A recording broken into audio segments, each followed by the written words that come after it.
वकील बहू। जनक पेशे से एक बहुत अच्छी वकील थी, लेकिन कहते हैं ना, बहू कितनी भी बड़ी तोप क्यों ना हो, सास के सामने तो भीगी बिल्ली ही होती है।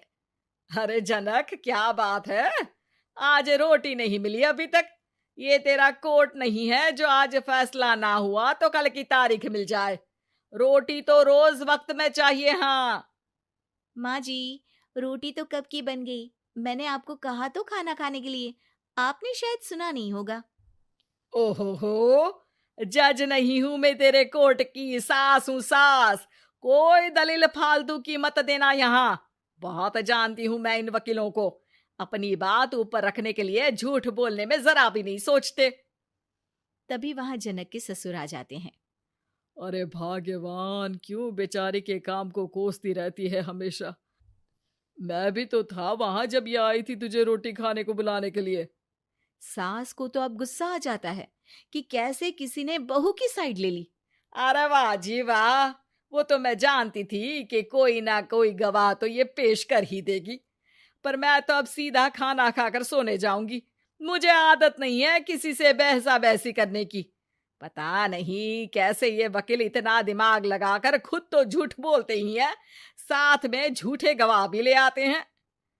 जनक को सास के ताने सुनने की अब आदत सी पड़ जाती है। एक दिन जनक वकील की ड्रेस पर काला कोट पहनकर कोर्ट के लिए निकल ही रही होती है कि अरे कहाँ चली काला कौवा बनकर?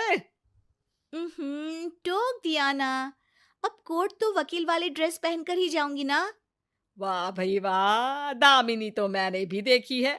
सन्नी पाजी ने ऐसा ही कोट पहना था और कहा था कि तारीख पर तारीख, तारीख पर तारीख। मतलब कि कोई बात करनी है तो बोलिए, वरना वक्त नहीं है मेरे पास खराब करने के लिए। अरे पता नहीं तुझ में क्या देखा मेरे बेटे ने, सारा दिन वकीलों वाली बहस करती है, भोली भाली सास के साथ। अच्छा सुन, जो इतनी बहस मेरे आगे करती है ना, जरा अपने बॉस से कर ले, जो 1 साल भी ना हुए तेरी शादी को और काले कपड़े पहना दिए। अंदर जा और लाल कोट पहन कर आ, पता तो चले कि नई नवेली शादी हुई है। अरे माँ जी, कोर्ट में मेरा बॉस क्या करेगा? ये तो पूरे देश की ड्रेस है वकीलों के लिए। लेकिन सास तो ठहरी सास।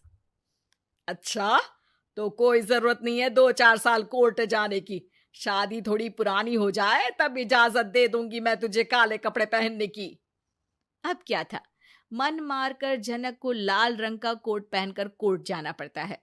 उसके जाने के बाद आहा, बढ़िया, ये पूरे देश की ड्रेस की बात करने वाली। अरे पहना दिया ना लाल कोट।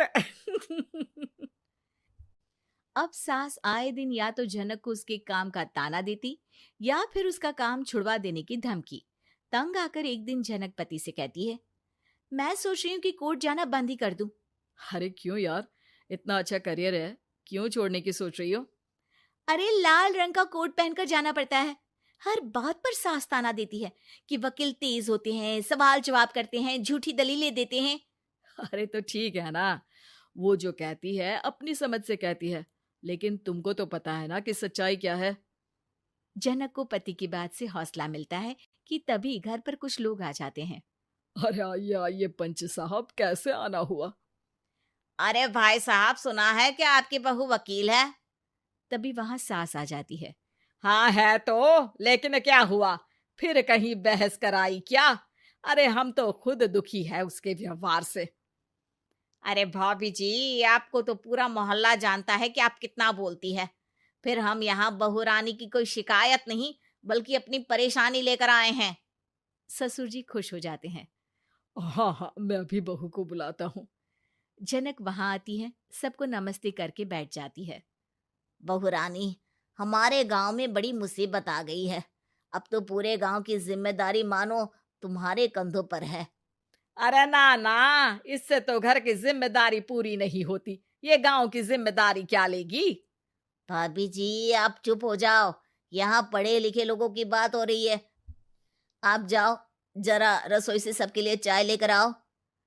मैं कॉफी लूंगी। हाँ हाँ, वकील साहिबा के लिए कॉफी। सास सर पैर सब पटक कर वहां से निकल जाती है।